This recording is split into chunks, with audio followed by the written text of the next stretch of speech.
Hi again, everyone. I'm Ollie Matthews. This is the Narcissistic Resistance, and this resistance video is sponsored by contribution from Anonymous E, and this is the sixth segment of her story, and she sent in an audio file. So here we go. Hello, Ollie. This is Anonymous E. I just finished watching a video that you had done where one of your clients had done a voice recording to save your voice.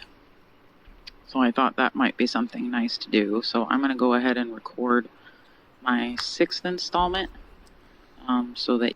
I do appreciate that. However, I will say, just a little public service announcement. If you haven't noticed, my voice has gotten remarkably better since I cut the soda out. It's unbelievable. I'm drinking these Hawaiian punch, these sugar-free Hawaiian punch things, and they got vitamin C in it.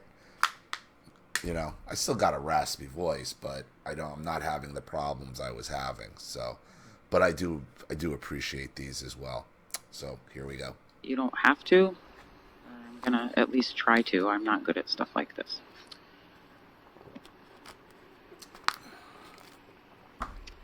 I'm just going to read straight from my letter that I already wrote. Hello, Ollie. Hope you are well. So I've gotten too far ahead of you.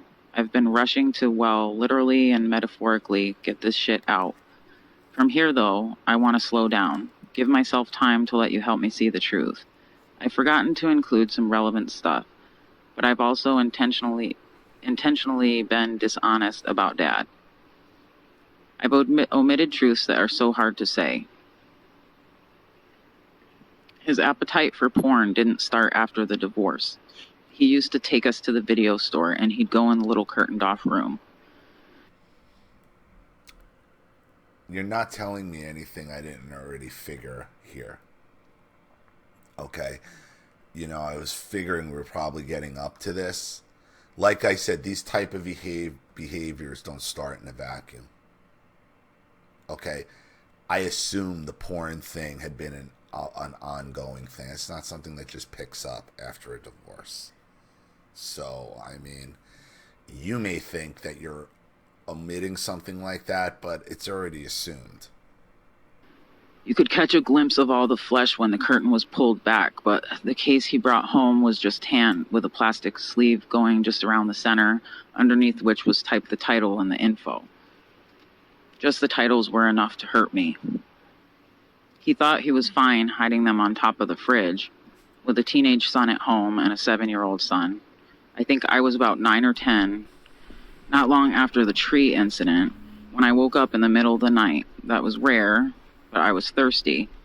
I went to the kitchen. As I passed the living room, I saw him masturbating in front of the television. I just walked right by, got water, and ran back past the living room.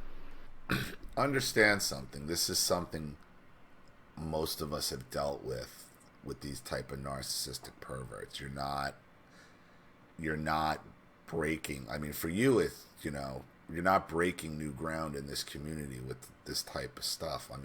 There was porn everywhere in my house growing up. Everywhere. Playboy magazines, everywhere. Porn, everywhere. There's fuck tapes left in the VCR for me and my brother to find. My mother in half naked in lingerie, Polaroids of her on the fucking refrigerator and in picture frames.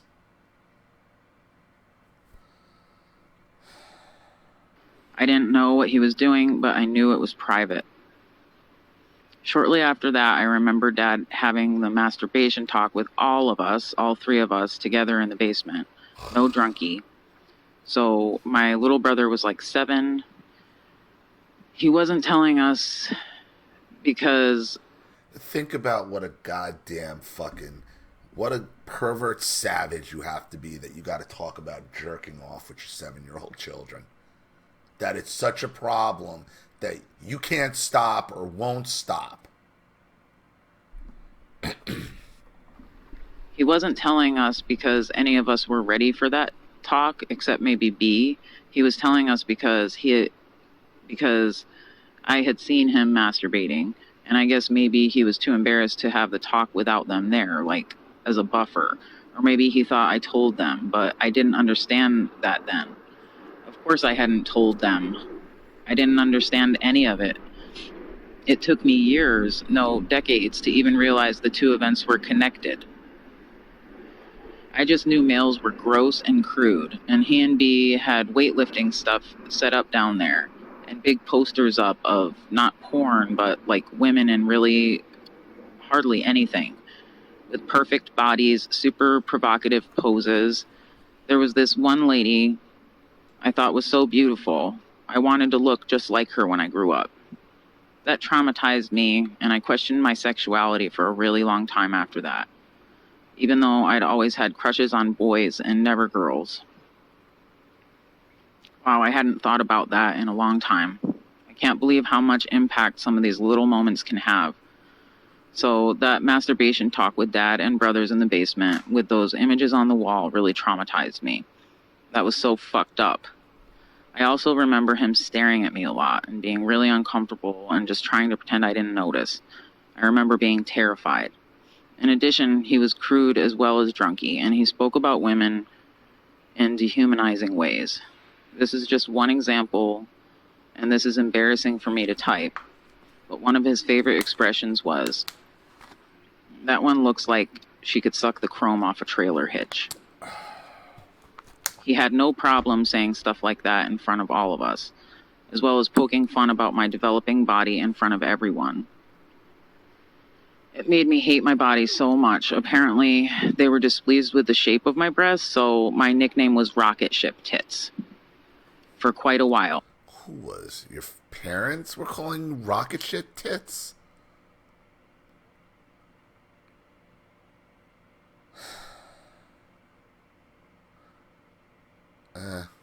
It's no surprise, really. You know, my father was always obsessed with the size of his dick, as was my mother. So,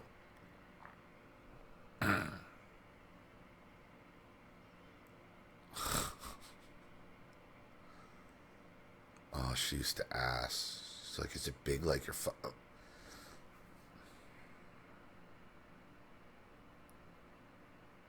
I'm so glad she's dead. I'm so glad she's dead. Fucking pervert. Savage. Even after they finished developing. Dad and Drunky thought it was so funny when So even was little then. bro started calling me that.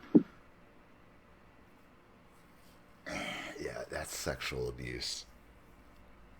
I mean, there's no other way around. That's just sexual abuse. Why you have this, why you're trying to make your father out to be some kind of abused soul and all this, is sad. Because he's just as complicit as she is. Years later, I watched him hit on a girl my age. After his divorce, he was 53, and she couldn't have been older than 19. So it may be a little more clear now why I'm afraid of men now, why I'm straight, but I tend to dress more masculine, and I'm afraid of my beauty. I would learn many years later in recovery that stuff was all sexual abuse. He may not have touched me, but it was abuse, and he was modeling that for his sons as well. That's why I told you. And this is the same thing that, my therapist, when me and my brother went to the therapist together about my parents, that she told him, like, that's sexual abuse, that stuff. And he wouldn't accept it. She's like, that is sexual abuse. He really disgusted me so much, and I really loved him so much. That's enough dad truths for now.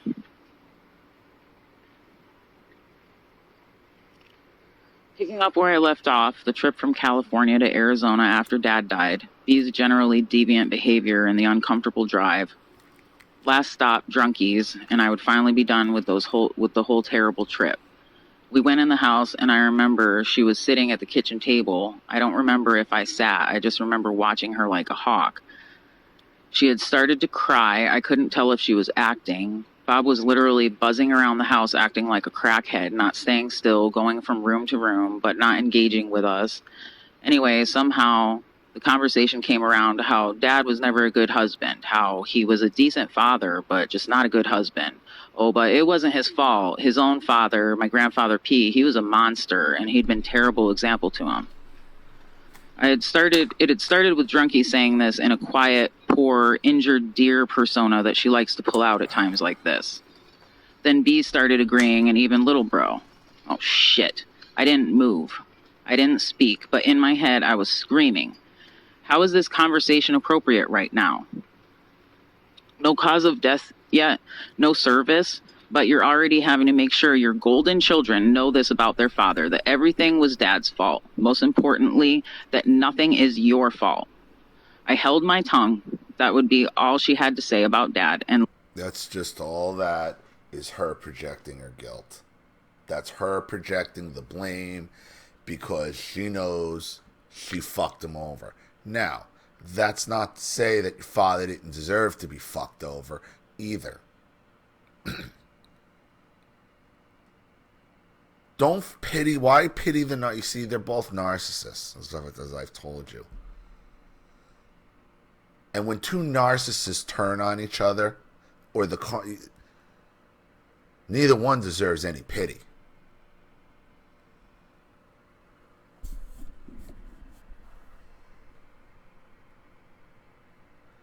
It's kind of like if ISIS and Al Qaeda start blowing each other up. It's like, who gives a shit? Who gives a shit? Later announced again she wouldn't be discussing them anymore. So it was back to normal life at home. I went right back to school against the urging of more than one instructor, but I was going to be strong for Dad. I was in my last semester. If I could get caught up, I could finally graduate. As I mentioned earlier, I had also taken a second apprenticeship with that jewelry instructor. So my schedule was packed, and emotionally, it was hard to keep up with life. I was tired, I was depressed, and acting like a normal, happy person on the outside, but I was starting to drink more and more. Husband and I were fighting more and more. Husband having a jealous streak that would cause problems when we went out. Deep-seething hatred towards my mother for indirectly killing my dad. This anger was so strong, and I kept it locked up tight. My mother wanted me to see a grief counselor. This was weird. I had needed therapy since birth, but she had never noticed. Now suddenly... Understand something here as well, and I've told you this. Your mother still didn't kill, even though she blames herself, and she obviously does, she didn't put that bottle in his hand. She didn't buy the porn. She wasn't the one jerking off in front of the television set. She wasn't the one looking to buy a bride. These are just things of who your father, parts of who your father was in reality that led to his death. Part of his own decisions that he made, his own narcissism. You can't try to overanalyze when two narcissists fuck each other over. Who gives a shit? Now I understand it's easier said than done, especially when you have feelings for your dad.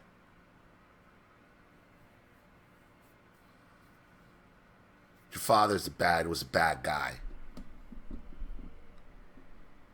Suddenly, she's referring me and even paying. So I shit you not, Ollie, this woman was my mother's friend. I went to 2 sessions. During that second session, she encouraged me to talk about my dad's share of the blame for everything. She got me to talk bad about him. She got me to cry. She was so satisfied. She explained, I was all done. That was all I needed to do to move on. So I asked, she asked me nothing about Drunky, and even if she had, I wouldn't have said anything for fear that she'd tell her. So that lady actually made me feel worse. I felt manipulated, making my anger worse. So fast forward about a month, I get a call from Drunky, rare. She needs a place to stay for a while. Bob's been doing meth. She had no idea. He was being crazy. He had gotten a restraining order against her, so she couldn't even go get her clothes. Of course, I let her. The meth head got a restraining order against her.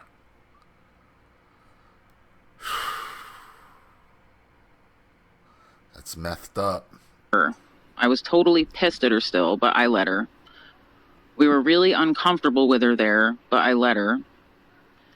He was gone, and although little bro was stationed in town. So, and you let a grown-ass woman into your house that would fuck a meth head. I mean, these are the bad decisions we make. I mean, the obvious ones that are right in front of you that we make dealing with the narcissist. She still chose me. She had finally chosen me. I see now this was the beginning of her trying to turn me into the new golden child. She chose you after her meth head boyfriend fucked her over. I mean, come on. Come on. I mean, how low can you set the bar for yourself? It couldn't be little bro. He would have no sympathy for Bob. But me, she had my smoking cigarettes and pot over my head. I had even told her about the meth and coke at that one house that I lived in for a month. I couldn't judge her for any of this. And of course I didn't. I took her to a lawyer to try to get her back in her house. Drunkie told him what Bob was claiming that she had done, been drunk and assaulted him. She said she hadn't assaulted him, that he was a crazy meth addict, and she didn't know he was an addict when they met. He had tricked her. Poor Drunkie. They all get tricked. They all get tricked. How do you get tricked by a meth head? You can spot him a mile. I mean, you literally can spot a meth head coming a mile away. Like, you can just sit like, holy shit, here comes a meth. You can just spot him. Grinding, skinny little fucking meth. God. She was tricked. Come on. She seemed confident, he, the lawyer, seemed confident Drunkie would come out on top. He was there to help. I remember Drunkie warning him, now, Bob's a liar, and who knows what he'll say in court. He's trying to make me seem like an abusive drunk. Yeah, she knows what he's gonna come out with the truth of what happened. So, you know, she's preempting the truth. Worried. But this is what I thought was weird. I don't remember exactly what this lawyer said. Something along the lines of, ha, now don't quit drinking. Alcoholics that quit are bigger bears than drinking ones. Like it was funny. This was a lawyer. He was about Drunkie's age. Baby boomer. Right. Some people just don't think, even after all that school, apparently. We had to go to court, and I secretly relished in it. She'd always acted like I was such a loser, and here she was. She had been had. She had been manipulated, publicly embarrassed. I mean, I'd never set foot in a lawyer's office or courtroom. This is, like I said, this is trailer park court. Like you're going to trailer park court. You're even associating with this is mind-blowing at this point. All I ever fucking did was work, go to school, and just try to be a good person, even though they never modeled that. I mean, I smoked pot. That was the big offense that she always had to make me feel bad about, and I did feel bad. Over weed? Really?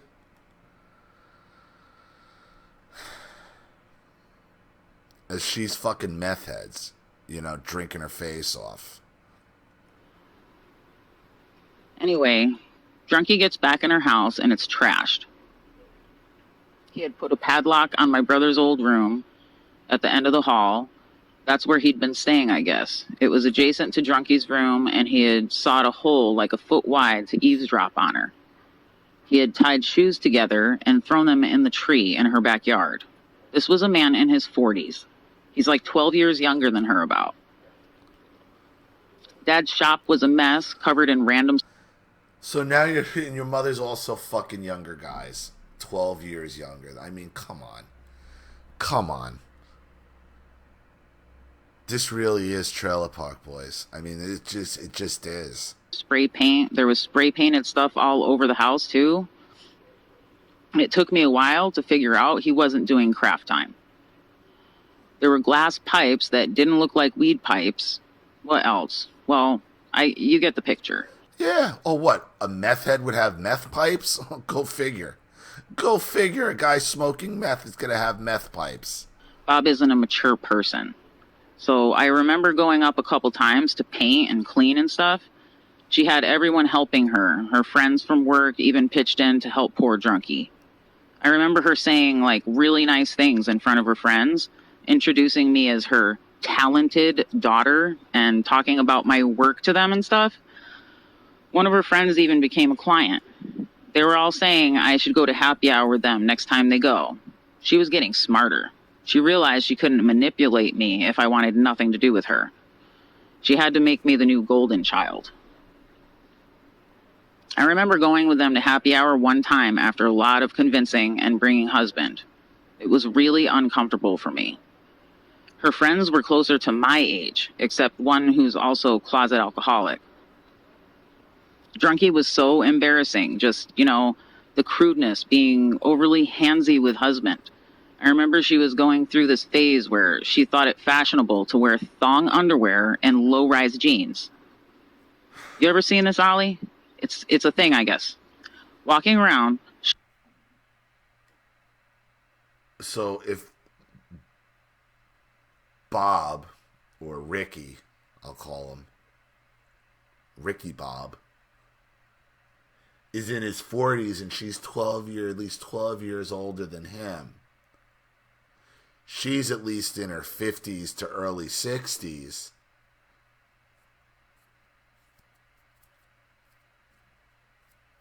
Doing the fucking whale tail thong thing outside the gym.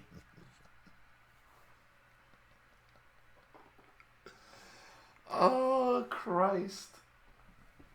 Oh, my Christ. You gotta be kidding me. I just realized my setting isn't even working. Oh, unbelievable. So,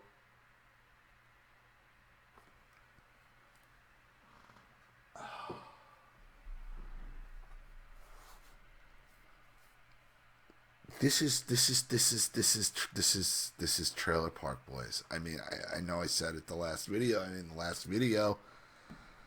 This is gonna have to be part 2. This is American Trailer Park Boys. I mean, you couldn't make this shit up. Showing the world the top of your G-string at 55 years old. 55. And okay, Ollie, she ain't one of these healthy older women. 55. Thank you. 55.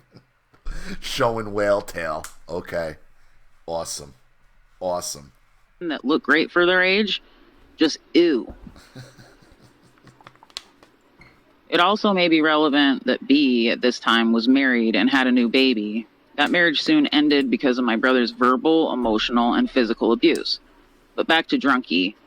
I had done what I felt was my responsibility. She had her house back. I could wash my hands of this insanity. I had gone along with the narrative, so she couldn't cut me out completely again. I went back to very limited contact, not intentionally really. Back then, I'd never heard that term and knew nothing about narcissistic parents. See, Drunkie never called me, and I always had such a packed schedule. In our family, no news was good news. I was busy trying to build a marriage with a man who was becoming increasingly angry, jealous, mean, and drunk. I was trying to start a business while still finishing up school and now doing 2 apprenticeships. During that time, I was gaining weight, which terrified me. I worried my husband would stop loving me. I convinced myself it was the birth control pills I was taking, and husband and I decided to switch methods. We had the silly notion that the pill would still be in my system for a few days. We were wrong, but I didn't know that yet. Time went on and I didn't get my period. I took a test and it was positive. This is something so hard for me to admit, but I spent the day in bed, husband at work, just crying. I was so sure I had no idea how to be a mother. I only knew what not to do. I was convinced my baby would have fetal alcohol syndrome. I had still been having those beers after work, and even gone to a party at Little Bros a couple weeks prior and gotten really drunk, and fallen off the front steps of our apartment later on at home. My ankle still didn't feel right. Later... Listen, I'll tell you that if before you realize you're pregnant very early, the alcohol has very, very little to any effect on a fetus, on a child. It's when as it begins to develop is when you have your problems. At my first doctor's appointment, I asked my female doctor if my baby was going to be okay. She said yes and asked me if I was alcoholic. See, to me, at this time, I thought everyone drank every day. This was the first time I'd ever considered if maybe I was alcoholic. I told her no because I'd stopped as soon as I knew I was pregnant without a problem. But when we left the appointment, I was pissed and I wasn't going back. I got a new doctor, a man, but at least he didn't accuse me of being an alcoholic. To top off my inadequate feelings, when I told Drunkie I was pregnant, she told me she felt I wasn't ready. I was too selfish. Yep, me. I was always so selfish. So my life transformed pretty much overnight from there. I got good at self-care for my child. Husband was over the moon. He was a bit scared too, but overall, it was starting him thinking more about the future. He quit smoking and drinking with me. I was following doctor's orders, but eating too much. I remember doctor being shocked when I gained 20 pounds during the second month and having to explain to me, an adult, that I only had to eat a little more, like an apple maybe, per day. That was embarrassing. But other than gaining 80 pounds, the pregnancy was normal. I enjoyed it. I stopped working pretty early. I think only... Listen, if you were eating as you were quitting smoking and drink, like the doctor should have known better. Don't worry about the weight gain. Like the weight gain's not that big of a deal. It really wasn't when you were pregnant like that. The fifth or sixth month, my job with K required too much heavy lifting, and I was afraid to hurt my baby. So I'd graduated school, so no school, no more job. The girls and I still had our studio gallery, although I was getting less and less involved. I was busy reading parenting books, finding a house, stuff like that. I told my real estate agent I wanted to live close to Drunkie. I don't know why. Whenever I'd ask Drunkie questions about pregnancy or babies, she'd say she didn't remember. Of course she not. had her babies so many years ago. And she was Would you drunk. believe she remembers nothing? Absolutely nothing about my childhood. When I walked, my first word, nothing. And she acts like I'm being a nuisance when I ask her about that stuff.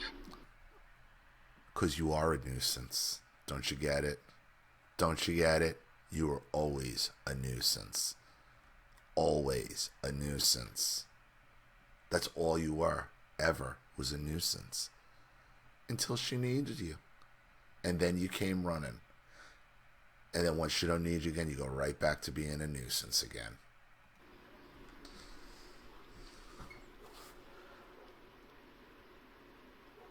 Ollie, I can see why these are kind of long and hard to do, but I digress. We found a cute little house and put my inheritance from Dad down on it. It was in a good part of town, nice neighbors, big backyard for our future children to play in, good elementary school and walking distance, and 10 minutes from Drunkie by car. Husband had a good job, medical benefits. I was busy nesting. I was going to be the best mother ever, so much better than Drunkie. I hand-painted beautiful scenes from the Curious George books on all 4 walls of the nursery. Had devoured all the books, but when my water broke, nothing happened like in the books. I think they were trying to rush the birth because he was getting stressed and they had to do an emergency C-section. It was terrifying. And then they held him up so I could see him. Here's the difference. Is you had a maternal instinct. Okay? The second you had you found out you were pregnant and had that child. Okay? It was all about nurturing your child and bringing it in. With your mother, she just basically gives birth to bottles of booze. Her booze is her baby. Always has been, always will be. And I'm not exaggerating at all when I say I had a spiritual experience. The nurse was holding him with one hand under his tiny belly. And he looked like he was flying like Superman. He was fine. She brought him around the curtain, and I'll just never forget when we locked eyes. I know this sounds crazy, but I saw the whole world in his eyes. So sweet, so beautiful. I couldn't wait to hold him. He was all that mattered in my world now. It took some convincing, but I talked Drunky into staying with me so husband could go back to work. We needed his income, and I was still recovering from the C-section. She was supposed to stay until I felt up to doing everything alone, but after just one day, she was saying things like, I think you'll be fine without me. Because you're always a nuisance. Don't you get it? See? You're a nuisance. Always have been. Always will be. You need rest. I should go. So she did. She was totally gaga over my son, C. So I was the reason she wanted to go. So I made do. I recovered just fine without her. C was colicky for a few months span from the hours of 7 to 11 p.m. every day. He'd cry for those hours pretty much nonstop, and I couldn't figure out why. But I remember thinking how cool it was that colic didn't hit until I was all healed and ready for it. I was constantly dealing with feelings of inferiority as a mom, though, and husband was working nights at that time. So that time... Of course you feel inferior because you've always felt like a nuisance. Because you've always been treated like a nuisance. Because that's what she's always thought of you as. It was hard, but it didn't last forever, and I eventually started trusting my intuition. Shortly after C's birth, I got an email from Bob. He had done rehab. He and Drunky were back together, and he was emailing us kids to get our blessing. Don't know why he needed our blessing. He was moved back in with her. I ignored it. So I got a call from Drunky explaining how I'd hurt Bob's feelings, and I needed to respond, so of course I did. Your mother wanted him to get your blessing. I don't know why. So when it goes wrong again, she can blame you. That's why. That's why. And that's why when you didn't give it to her, she got fucking mad and started blaming you. She was the only parent I had left. She's back with him. If we didn't accept that, we'd be cut out. I had a new baby and I wanted my mother in my life, even though she didn't know how to be a mother either. What was I thinking? I'm 26 now, but still don't really see... I'm 26 at this point, but still don't really see her for who and what she is. She developed this new tactic where if you asked her to babysit, she'd say, oh, I'm sorry. So sorry, but I can't. I have to fill in the blank. Because you're a nuisance. So I say, okay, no big deal. And she'd proceed to apologize and say, you aren't mad at me, are you? I'm so sorry. Until I felt guilty for asking. Not just with babysitting, but everything. So I stopped asking for anything. Bob smoked pot and would leave stuff all over her house. I sat down at her table one day and there was a little pile of weed just sitting right there in front of me on the table. Like, I don't care about pot, but wasn't too upset not to leave my son at that house. Besides, one of the few times she babysat, she left him on her bed and he fell off. I felt like she'd been drinking when I picked him up. He was fine, but I later told husband no babysitting after 2 p.m. Now, like I said, I don't care no babysitting, period. About pot, but what pissed me off is she was always so anti-drug. She made me feel like shit for smoking weed, divorced my dad for drinking. It killed him. Now she's with a meth-head stoner. She doesn't make sense. This woman is the definition of hypocrisy. Oh yeah, it doesn't make a difference. They can do whatever they want. It's whatever they can use to use against you. Doesn't matter. Doesn't matter. I mean, my mother could smoke pot. My mother could smoke weed and not have to exhale. That's how crazy. She. Not only she could drink her face off. Okay, she could take a fucking full-on, smoke a whole bowl without exhaling, and the smoke is gone. Her sister Jenny, too, to be honest with you.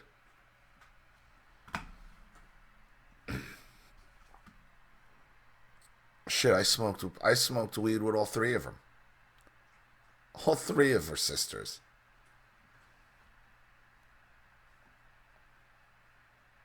Rules don't apply to them, though.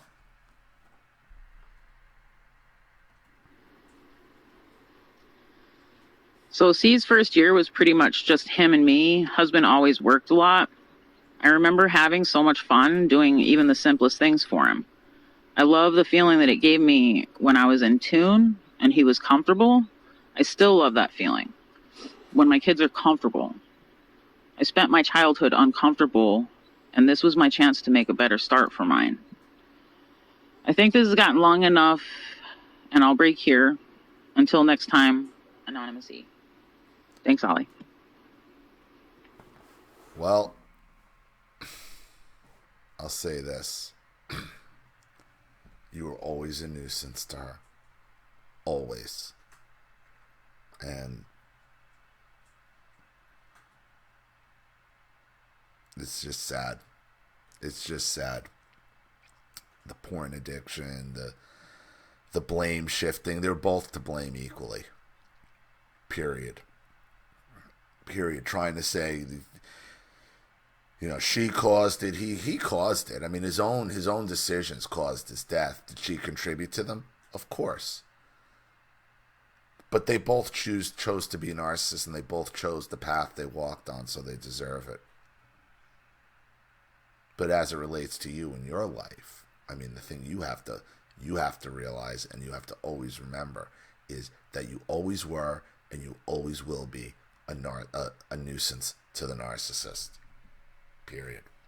So, hope that helps. Thanks for another installment and contribution. I really appreciate it. Thank you to everybody watching. Please leave any opinions or advice in the comments section below. And again, if you want your story read on the channel, you have a topic you'd like me to cover, a narcissist you'd like to expose, you'd like to set up Skype, a phone call, have a private video made, or a Facebook live chat, or you'd like to sponsor a video like this for someone who needs help and can't afford it, or just make a contribution to the channel in general to keep it supported, growing, and successful, because this channel survives 100% on contributions from all of you guys. Without you, all of this goes away. So if you like what you see here and you want to see more videos like this, you know what to do with the PayPal and email links in the description box. Also, please like and share this video wherever you can. Subscribe to my channel if you haven't, and be sure to click the subscription bell to be notified of all my video uploads. I'm Ollie Matthews. This has been The Narcissistic Resistance. Take care.